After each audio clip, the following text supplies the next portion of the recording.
زمانی که تعداد دفعات تکرار حلقه مشخص باشه بهتره که ما از دستور فور استفاده بکنیم. ساختار دستور فور به این صورته: فور متغیر حلقه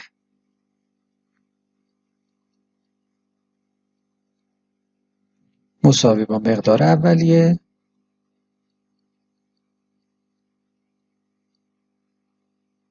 سمیکالون شرط اجرای حلقه سمیکالون و گام حلقه.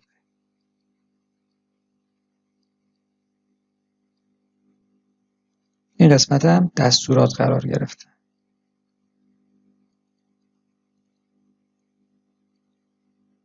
به این صورت که به تعداد مشخصی این دستورات اجرا میشه.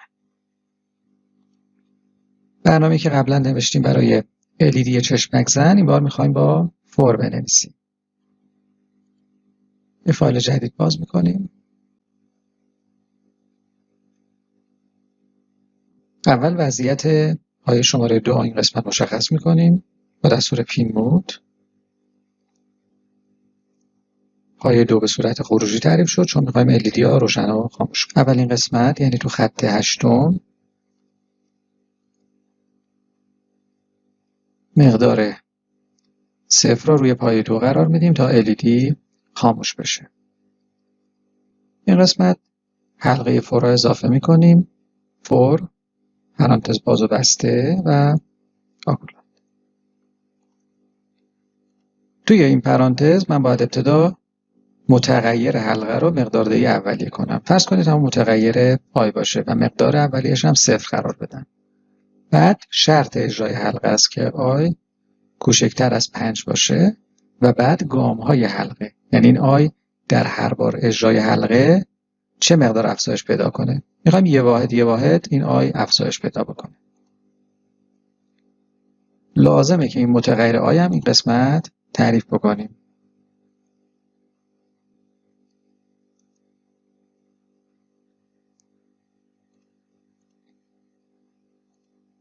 LED روشن،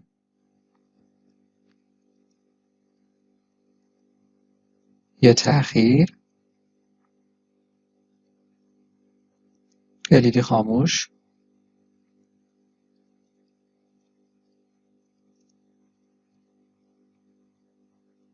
و مجددا یه تأخیر.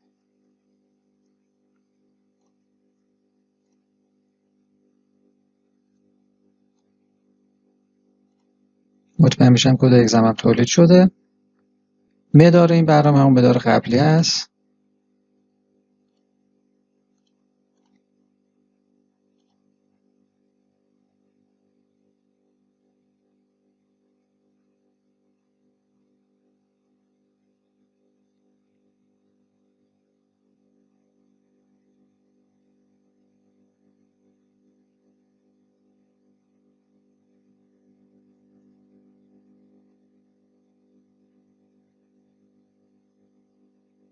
اما اینجا چون مرتب برمیگرده اول و آی مقدار 0 میگیره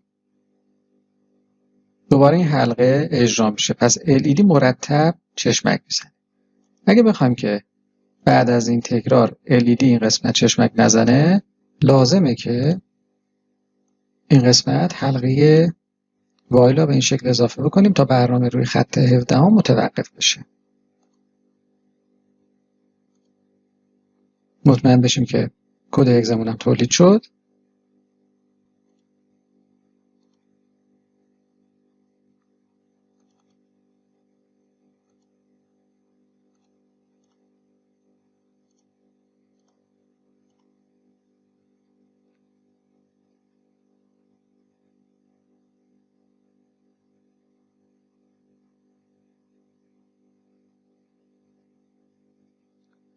بعد از 5 بار روشن خاموش شدن LED برنامه روی خط 17 متوقف میشه.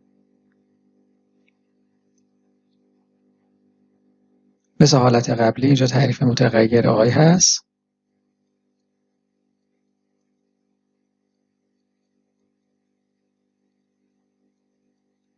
اینجا وضعیت D2 به صورت خروجی تعریف میشه.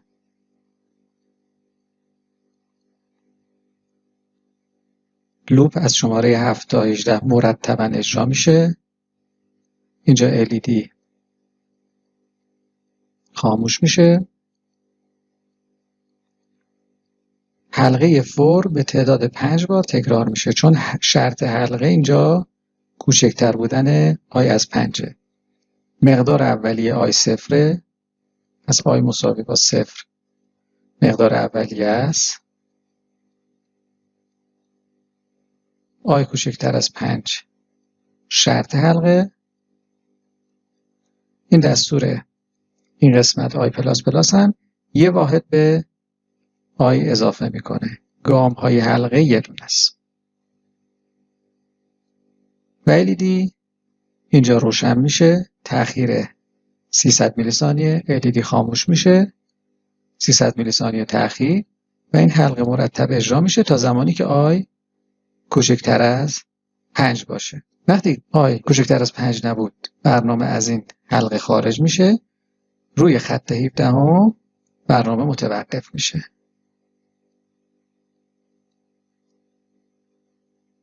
اگه این خط 17 رو ننویسیم، دوباره این حلقه فور مرتب اجرا میشه.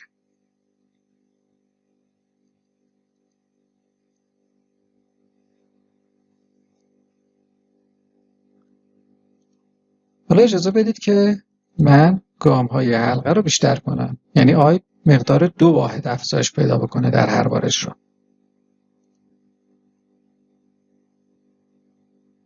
کد اگزم مطمئن بشیم که تولید شده.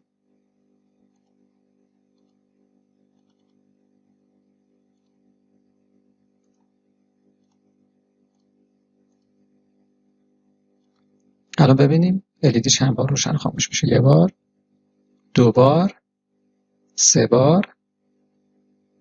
LED 3 بار روشن و خاموش شد. علتش اینه که این قسمت ما گام‌های حلقه رو تغییر دادیم. آی مقدار اولیه‌اش 0. زمانی که حلقه 1 بار اجرا میشه، آی مقدارش طبق این گام مساوی با 2 میشه. بار بعدی که حلقه اجرا میشه، آی مقدارش میشه 4. توی حالت بعدی آی مقدار 6 میشه که این 6 کوچکتر از 5 نیست. شرط برقرار نمیشه و دیگه حلقه اجرا نمیشه. پس LED ما این قسمت 3 بار روشن و خاموش میشه.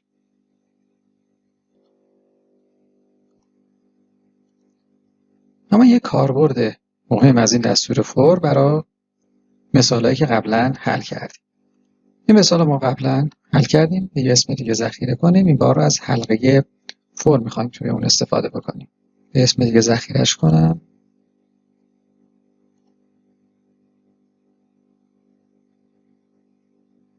یه تعداد LED داریم که متصل شدن به پایه‌های شماره 2 تا 9 آردوینو.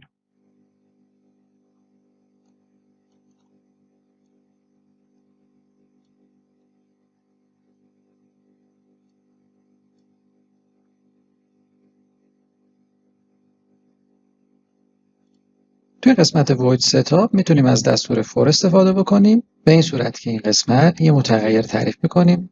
به عنوان مثال متغیر آی مقدار اولیه‌اش رو اینجا 2 میذاریم. مقدار اولیه متغیر حلقه رو برابر با 2 قرار دادیم. تا مقدار 9 باید پیش بریم. پس میگیم که آی کوچکتر مساوی 9. گامای حلقه برابر با 1 واحد در نظر میگیریم. دستورات حلقه هم به این صورت میشه که پین مود پایه شماره آیا به صورت آوتپوت تعریف کنیم. برای روشن خاموش شدن LED هم میتونیم از حلقه فور استفاده بکنیم. یه متغیر این قسمت تعریف میکنیم.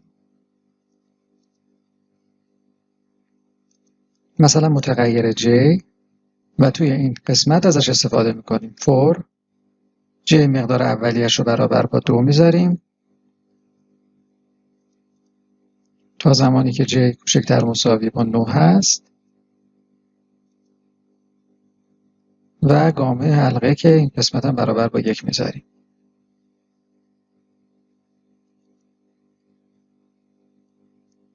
یه دیلی هم این قسمت باید اضافه کنیم. برنامه رو اجرا میکنیم. مطمئن بشیم کد هگزمون هم تولید شده.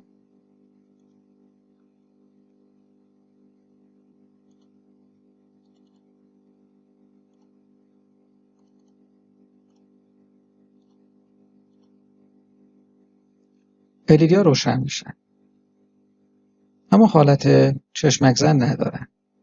اگه بخوایم LED ها خاموش بشن، میتونیم یه تغییراتی توی برنامه بدیم. یه حلقه فور مجددا تعریف کنیم. J این بار مقدارش مساوی 9 تا زمانی که J بزرگتر مساوی 2 هست، یه واحد از J کم بشه.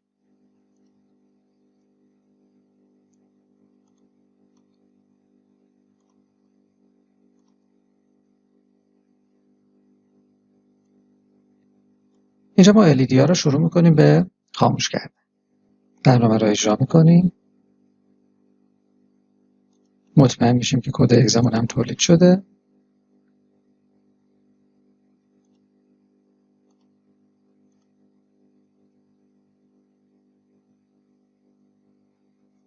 یه بار LED ها روشن میشن به ترتیب و یه بار دیگه خاموش میشن.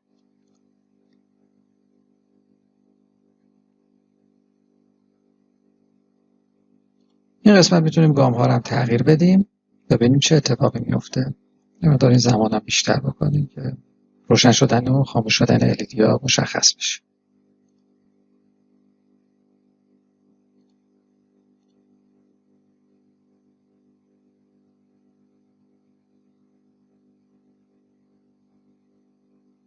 الان میبینیم که LED های اول، سوم، پنجم اینا به این ترتیب روشن میشن.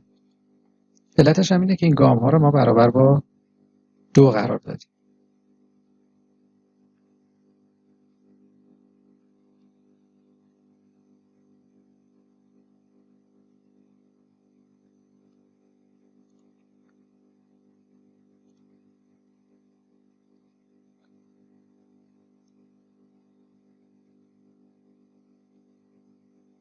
حالا اگه این قسمت من به جای J مساوی با 9 گذاشته بودم J مساوی با 2 و دقیقا مثل قسمت قبل عمل میکردم.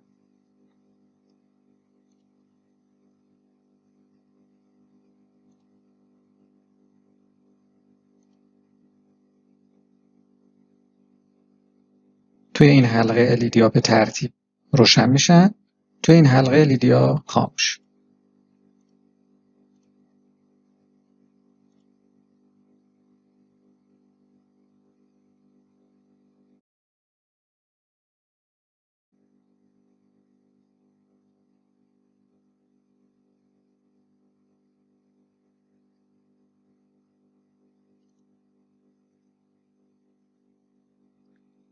پس با استفاده از دستور فور اینجا خیلی راحت تونستیم تو تعداد خط کمتری برنامه‌ای که قبلا نوشته شده بود دوباره بنویسیم.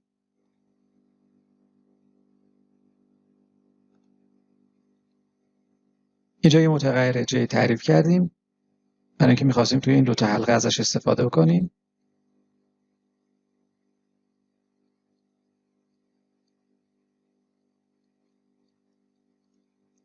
توی void setup که یه بار اجرا میشه متغیر آیا تعریف کردیم.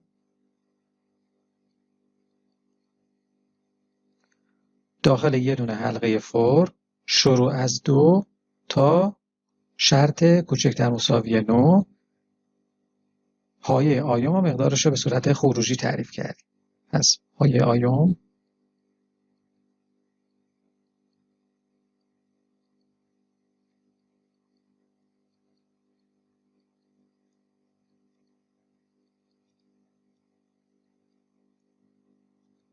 توی حلقه لوپ که از خط 11 هست تا خط 23 ما از 2 تا دستور فور استفاده کردیم.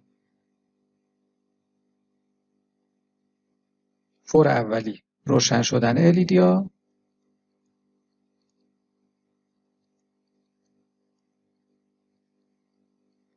توی حلقه فور بعدی خاموش شدن LED.